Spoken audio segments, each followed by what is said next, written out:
Rosie, you were at one of the roundtable discussions with the task force when they were compiling their report, and they did state a need to include small craft growers. Before I ask you a little bit more about that, I'd like to get an idea of how we all define that. Industry Canada has 4 size classifications for businesses. A micro business at 1 to 4 employees, a small business at 5 to 100 employees, a medium business at 101 to 499 employees, and a large business as 500 more. So just for the whole panel, what size of business are we talking about when we say craft growers, and what else goes into that definition? Amanda? Well, hello, everyone.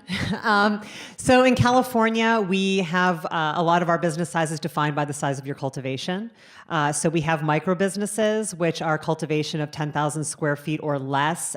People who have micro businesses can vertically integrate with everything but testing under one license. And then we have our medium grows, which are about 22,000 square feet, and then up to an acre. Right now in California, an acre is the largest cultivation that can be licensed. But in 2023, our state government is going to consider whether they want to give unlimited canopy for cultivation licenses. We also have our craft cultivators, our cottage cultivators, which are 2,500 square feet or less. And then, as I'll get into a little bit later, in California, everything is ruled by jurisdiction, by county or city. So the differences in what a 2,500 square foot grow looks like in one part of the state could be completely banned in another part of the state. So the first question I ask when someone says they want to do business in California with cannabis is where? Because that's really going to dictate how we define all of these levels besides what's looked at the state level.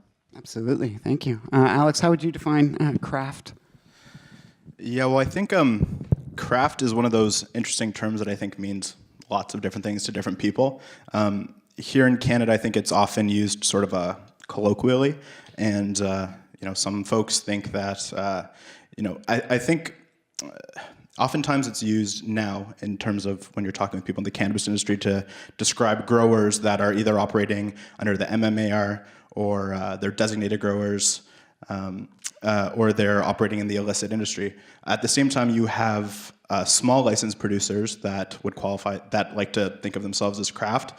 You even have large licensed producers that say because they are artisanal in nature, that they feel that their product should be considered craft as well. So I think it's one of those terms that I think it also sort of has different meanings in the U.S. versus Canada. So it really all depends. I like sort of thinking about things like yield and size as opposed to employees to really sort of dig down into that one. Nice. Okay. Travis? Yeah, I mean, I think we can look at some parallels from other industries that use the term craft as well. If you look at the craft beer industry, it's dictated by hectoliters produced. And so I think when you start looking at craft growing, it should be something similar. But I think there is some characteristics that people label as craft that also play a role in the public perception of it. And that's local. It's that it's distributed near to where it's produced. If you have a massive warehouse in the middle of the country that's distributing to the whole country and everybody's sending their craft cannabis there, it does lose that element of craft. And part of that is almost a customer service, accessibility, transparency that comes from being a local operator, distributing your goods where you produce them or where you live. And I think that's part of it. It's really, really hard to define. I mean, if you look at the other industries that do define it, it's usually by production quantity. And I think that's what we'll see in our industry. Yeah. We'll That you stole my answer. That's exactly how we view it as well. Craft is definitely local. If you define it by employees, the problem is what we've been advocating for is classes of licenses. So in different classes, you'll have a variation of the employees that are needed. For example, I'm in the processing side. So as we get towards automation with our machines, you might not have 25 to 30 staff. You might only have 2 or 3. So trying to define it as that, I think, is difficult. I think production capacity is really the way to go. Square footage as well. Your footprint could make a difference, but I think the local part of it is really what's the most important thing. If we look at the actual definition of craft, it's made by hand, it's local. So once again, if you have facilities that are spread across the country, you've got 5 different locations, then that's not necessarily craft, unless they're specific to that location, selling only that location.